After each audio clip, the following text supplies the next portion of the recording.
In this video, we are talking about sensation and perception. And these always go together, sensation and perception, because you have to have the stuff that's coming in to your sensory receptors and then how you process that information. So let's get to a couple definitions before we really get into the details. One is sensory receptors, and sensory receptors are those specialized neurons that respond to specific types of stimuli. These are the sensory receptors in your skin to measure heat, touch, pain. They're the sensory receptors on your tongue, in your nose, your eyes, all your senses. And this leads to sensations. Sensations are when sensory information is detected by the sensory receptors. The process of, the sound waves turning into information coming in through neurons, or the chemicals on your tongue that turn into a signal that's going through the sensory receptors in your tongue. That process is called transduction. Transduction is the conversion from sensory stimulus energy to action potential, that communication within the neuron. And when we go through all of these senses, by the way, you have the ones you've heard of, the sight, smell, sound, taste, touch, but there's a lot more than that. And we're going to talk about several of those extra ones as well, like balance, body position, pain, temperature. There's a lot more than just 5 senses. First, I want to talk about absolute threshold versus difference threshold. Your absolute threshold is the minimum amount of stimulus energy that you have to have for a stimulus to be detected 50% of the time. So that is, how loud does a sound have to be for you to know that there was a sound 50% of the time? For example, when you do a hearing test and they say, raise your hand when you hear a sound, they are measuring your absolute threshold. If a stimulus is below that threshold, below your absolute threshold for conscious awareness, that is a subliminal message. So subliminal messages are messages that are presented below the threshold of conscious awareness. In the lab, you can detect these. For example, they'll show you a picture below conscious awareness so quickly that it doesn't hit that absolute threshold. Of a rabbit or a woman with long hair. And then they'll ask you to spell hair. And the people who saw the rabbit will spell it H-A-R-E, and the people who saw the woman with long hair will spell it H-A-I-R. So they were affected by the subliminal message.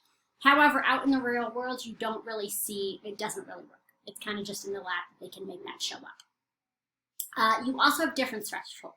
Your difference threshold is also called the just noticeable difference, and it is how much difference in stimuli is required to detect a difference between them 50% of the time.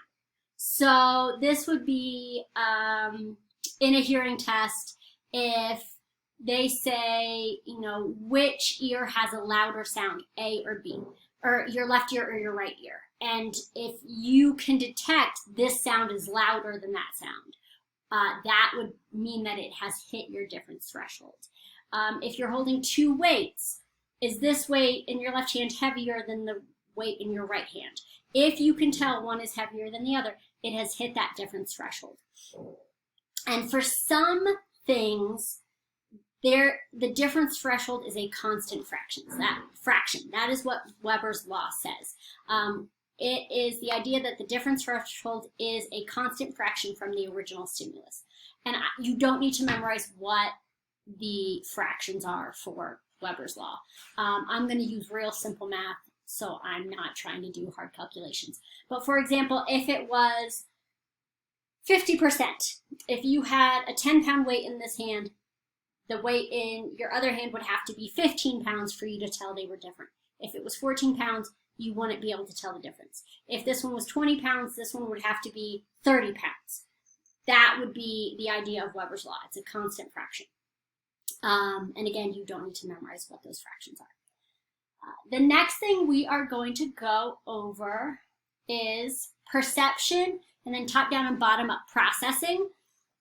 Perception is the way our sensory information is organized, interpreted, and consciously experienced. So it's what your brain does, what your mind does with all of the sensory information that is coming in. The difference between top-down and bottom-up processing. Bottom-up processing is the fact that perceptions are built from sensory input. If you have no previous experience with a sensation, with a stimulus, and so you are trying to use the data, the sensation coming in, to create a perception. For example, an example of bottom-up processing is this. Get rid of me for a second. So what is this thing?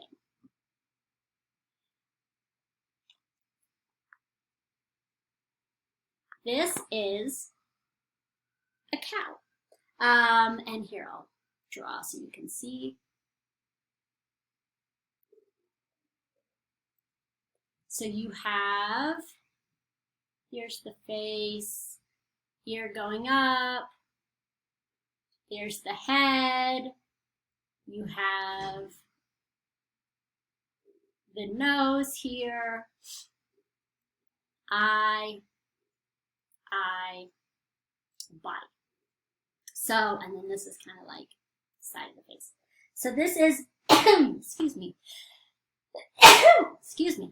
This is bottom-up processing because you could not see the cow probably at first. I'm assuming most of you didn't do it. You were using all of the squiggly lines, all the white and the black, to try to create a perception, to try to understand what this was. Although now, if you see this again, you're going to automatically see the cow. It's just going to come. So that is bottom-up processing. Top-down processing is when you interpret sensations and it's influenced by your knowledge, your experiences, your thoughts. Your previous experience with that sensation or with something similar affects how you perceive it.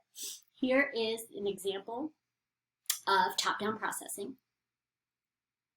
Chances are when you see this, you see Abe Lincoln. Especially if you stand back from your computer, it'll look even more like Abe Lincoln. This is not Abe Lincoln. This is a bunch of just random little squares. But your previous experience with a picture of Abe Lincoln makes you perceive Abe Lincoln.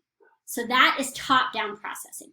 Your previous experience influences what you perceive. The final definition on this slide is sensory adaptation. This is the idea that you don't often perceive stimuli that remain relatively constant over prolonged periods of time. And so basically, this is when you, what's a good example? If you brush your teeth and then you drink orange juice and it's really gross, that's sensory adaptation. You've had, when you're brushing your teeth, it's actually this constant sweet, because toothpaste is actually sweet. And so the sensory receptors on your tongue sort of tune out. So when you drink orange juice and it tastes really gross after you brush your teeth, it's because that is what toothpaste would taste like if it didn't have sugar in it. Your tongue has gone through sensory adaptation. You've got to wait for it to wake up again, those sensory receptors to stop tuning out in order to taste the sugar. Okay, so the next thing I am going to go over, first thing I want you to do is watch this video. This is a test of selective attention. Count how many times the players wearing white pass the basketball.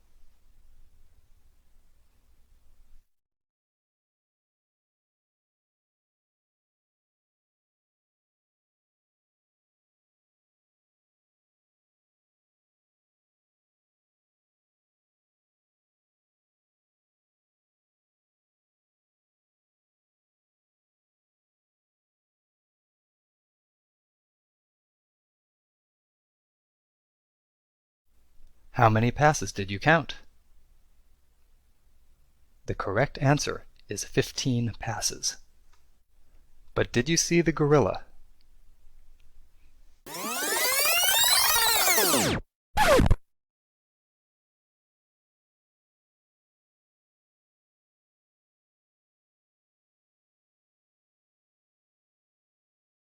This video.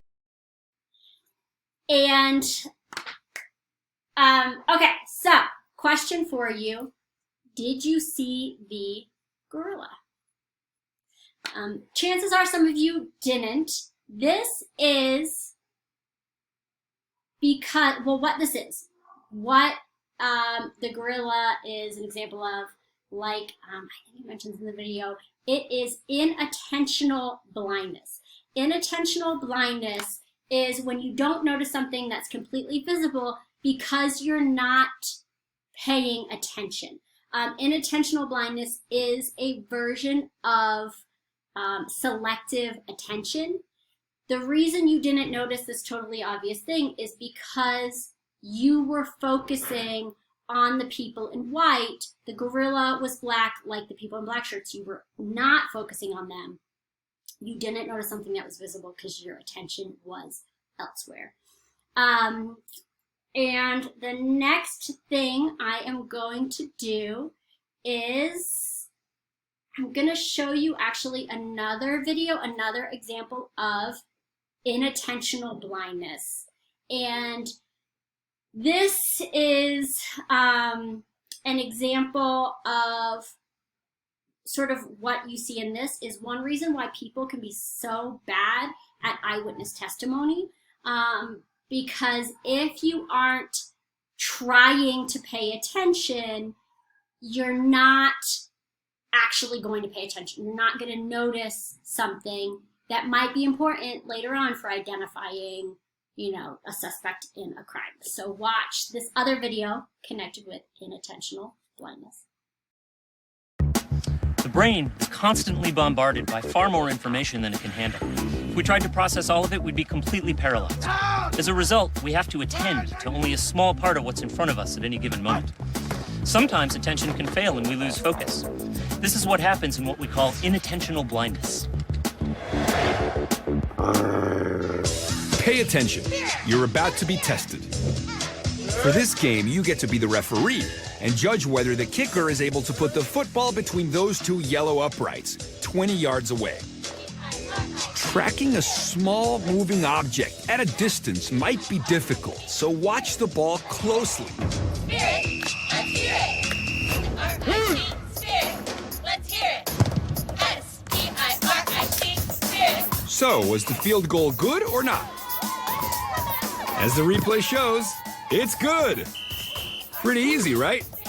But while you were watching the kick, did you happen to notice which cheerleaders took off their tops? If you're looking for the rewind button, don't worry. We'll do it for you. Yep, there they are. While you were zeroed in on the kick, you missed 3 cheerleaders stripping down at the bottom of the screen. Don't be surprised if you missed it. We took advantage of a loophole in your brain. If you could rewind real life, you'd be shocked at how often inattentional blindness causes you to miss things happening right in front of your eyes. For example, have you ever pulled into your driveway and realized you don't remember a single thing about the drive home? We've all done that. Now, you can't blame your brain for missing the cheerleaders. It was busy doing exactly what we asked it to do, focus on the football.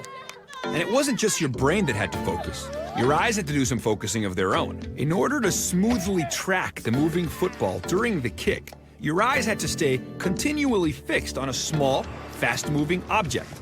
In fact, your eyes do this for you thousands of times a day, from driving a car to watching a movie. It's called Smooth Pursuit. Smooth Pursuit is a survival tool hardwired into your brain. Long before there were teams called the Bears and the Lions, man had to survive alongside actual bears and lions. Smooth Pursuit helped our ancestors spot a fast-approaching predator. Okay, so what we are going to talk about now is some more definitions. So again, inattentional blindness, you don't notice something that's visible because you're not paying attention. By the way, change blindness is when you don't notice how something changes in your environment because you weren't focusing on that thing. So this last video was a good example of that change blindness. You don't notice if someone's appearance changes, if their shirt changes, whatnot, because you weren't focusing on those features that changed. And signal detection theory, the next thing. This is your ability to identify a stimulus when it's embedded in a distracting background in noise, they call it. So for example, air traffic controllers have to be really good at signal detection. They have to be able to notice the planes and ignore everything else on the screen that's not relevant. So this is connected to perception and sensation. You have all these senses coming in. Can you focus on what you need to perceive what you need to? One thing that affects your perceptions, lots of things that affect your perceptions, are things like your beliefs, your values, your prejudice, your expectations, your life experience, your culture. So one way culture can affect you is here. This is called the Mueller-Lyer illusion. People in Western cultures will tend to perceive this second line as longer than this first line. Or over here, this second line as being longer than this first line. Technically, they are the exact same height. Let me see if I can show that to you.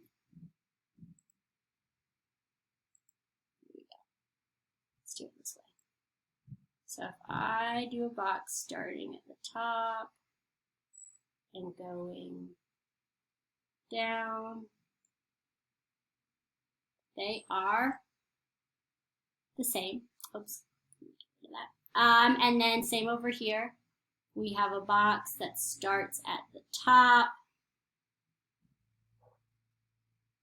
goes down to the bottom. They are the exact same height. But you perceive it as longer because you are in a culture with a lot of 90-degree angles, with walls, windows, that sort of thing.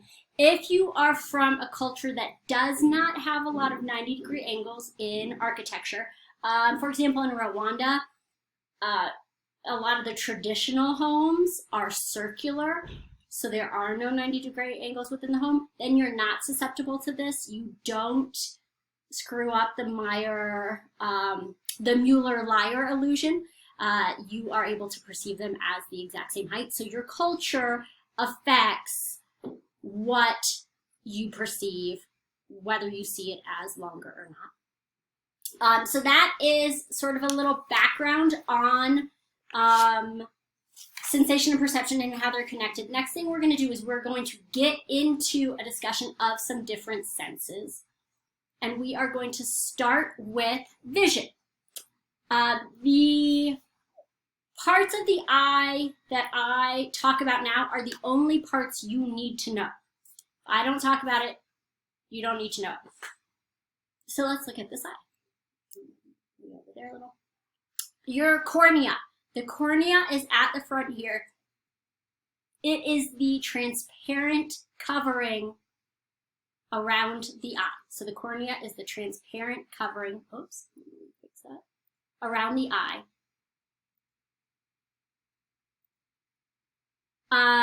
The next thing you need to know is your pupil. The pupil is right there. It's a small opening in the eye that light passes through to get to the back. So small opening in the eye is the pupil. It's not, well, no, it's listed here yet. Your lens right here. Your lens is curved, as you can see. It's a transparent structure that helps to focus light going into your eye as well. So that's your lens. You don't need to know the iris. We won't go into that one. We'll move to the back of the eye now. You have the fovea. The fovea is this small indentation in the back of the eye. That's where the light from the lens is focused. So the lens focuses light on the fovea right there. The retina is this whole red thing here. It's the lining on the back of the eye. It's a light sensitive lining on the back of the eye. That's your retina.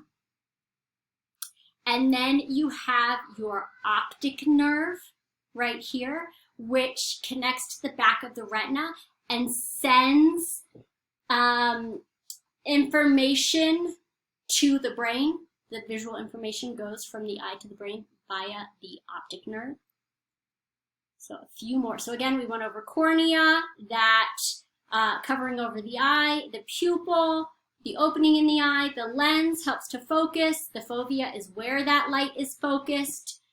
We went over optic nerve. It's at the back of the eye. The retina is the lining of the back of the eye. So 3 more definitions here: rods, cones, and blind spot. So let me go over these. Rods and cones are the sensory neurons for vision.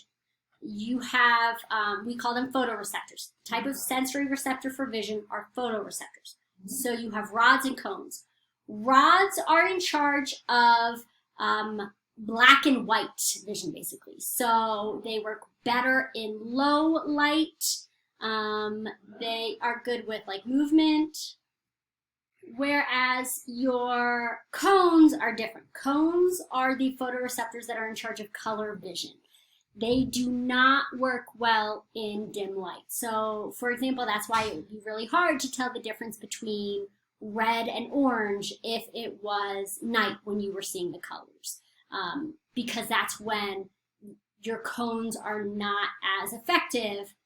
You can't tell color if there is not a lot of light.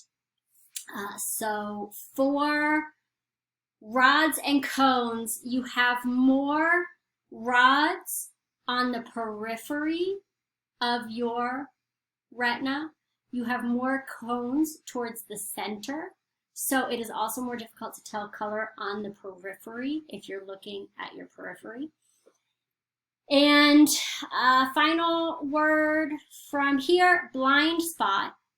The blind spot is the fact that on your retina, where the optic nerve connects to your retina, you can't have any photoreceptors there because the optic nerve is there. There's no room for photoreceptors. And so in that one spot, you are blind. You are not getting any visual data there. Your brain tries to fill in the pieces, like the blind spot from your right eye. Your left eye can see what would be in that blind spot, and your brain just kind of fills in the gaps. So you don't always walk around with a blind spot in your vision, but you actually do have a blind spot there. And final thing we will go over for this chapter, and this will be the final thing for this video, is a couple of things connected with color and depth. For your color vision, you have, normal people who aren't colorblind have 3 types of cones that help with color vision. There are 2 theories of color vision. It's not that one is right and one is wrong. One talks more about how your eye processes color, and the other talks more about how your brain processes color. So let's go over those two theories. The trichromatic theory says that all colors on the spectrum can be produced by combining red, green, and blue. It's three colors, red, green, and blue, that affect it. The opponent process theory says that, and by the way, before I get to that, for the trichromatic theory, this helps explain what's going on in the retina. So you have three types of cones: red cones, blue cones, and green cones. And so if you're going to be colorblind, it's going to connect with one of those three. The opponent process theory says that color is coded in opposing pairs. So you have, the combinations are black and white, yellow and blue, and red and green. So black, white, yellow, blue, red and green. The way I remember them, black and white go together. Red and green are the Christmas colors, and then yellow and blue are what's left over. And so when you have cells in your visual system, this opponent process theory effect is more connected with how your brain is processing color. So you have some cells that are excited by red, they're going to be inhibited by green. And so this helps explain why, like, you can't have reddish green, that's not a color, yellowish blue is not a color. When one is active, the other one isn't. This idea, the opponent process theory, helps explain after images. And so after images, for example, if someone does a flash in your eye and then you see like black dots, that's the white has sort of been overexposed, it's not as active, so the black's going to be active.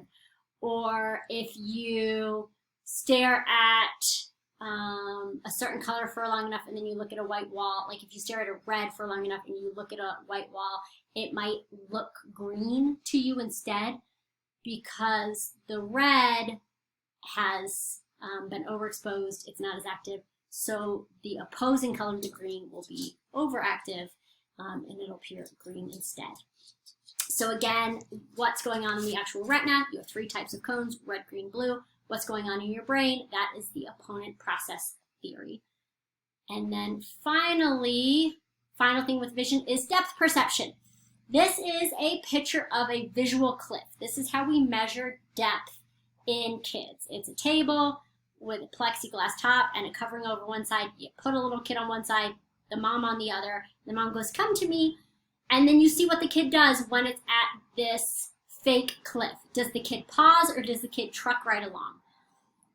When they are younger, when they're like 8, 9 months, 10 months, they truck right along. They don't pause here. They don't seem afraid. Because at that age, the kids don't have depth perception. They cannot perceive that as a drop-off. By about 11, 12 months, they will pause there because that is when depth perception has developed. So depth perception is your ability to see in 3D, even though technically it's a 2D image hitting your brain. We have cues that help us perceive depth.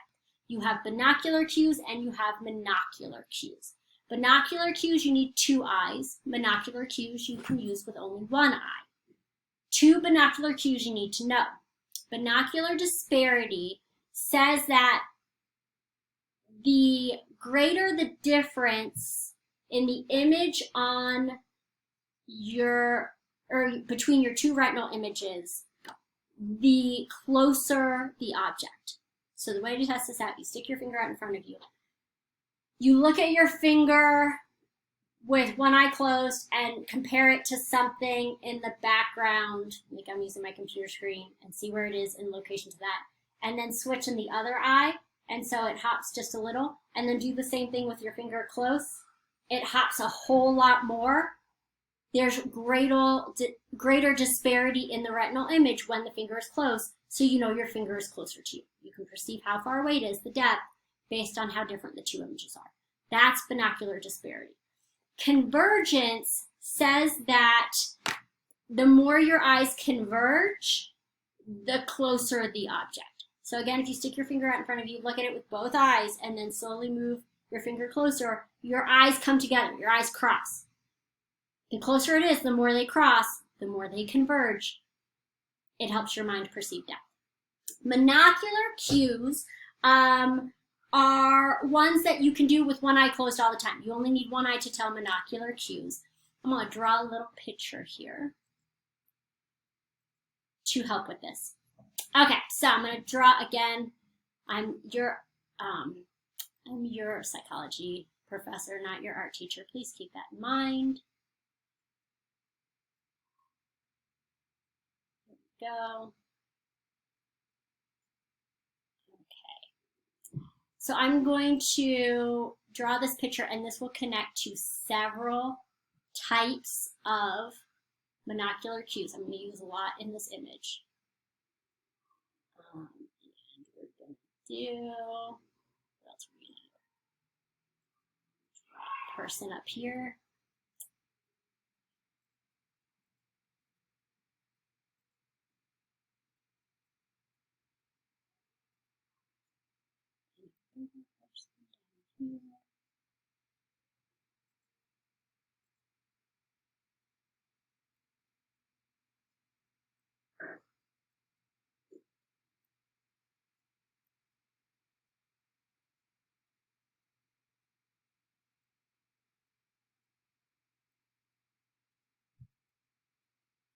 Okay, so there are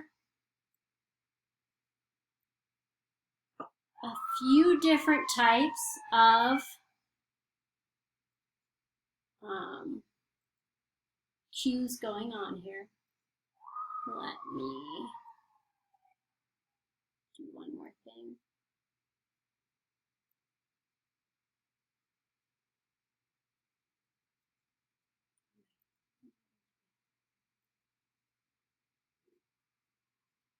Okay, so here we go. Our 4 types of cues. You have linear perspective.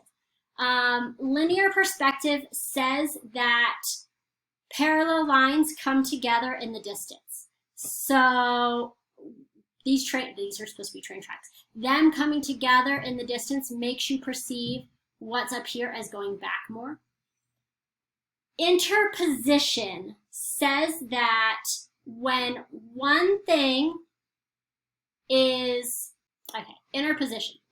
When one thing is blocking something else, the thing being blocked appears farther away. So you assume this box is in front of this stick figure because the box is blocking part of the stick figure. Relative size says that when you know the relative size of something, when you know how big something is supposed to be, when it is smaller than that relative size, you assume it's in the distance. So because this stick figure is smaller than this stick figure, you assume this stick figure is farther away. And then relative height says that when things are higher in the visual field, they appear farther in the distance. So the fact that this little dude is smaller, relative size, and higher up, relative height, means that you perceive him as being farther away. So that is monocular, those are all the monocular cues. And that is it for vision. We are done with vision, and we're done with this video. We will start hearing in the next one.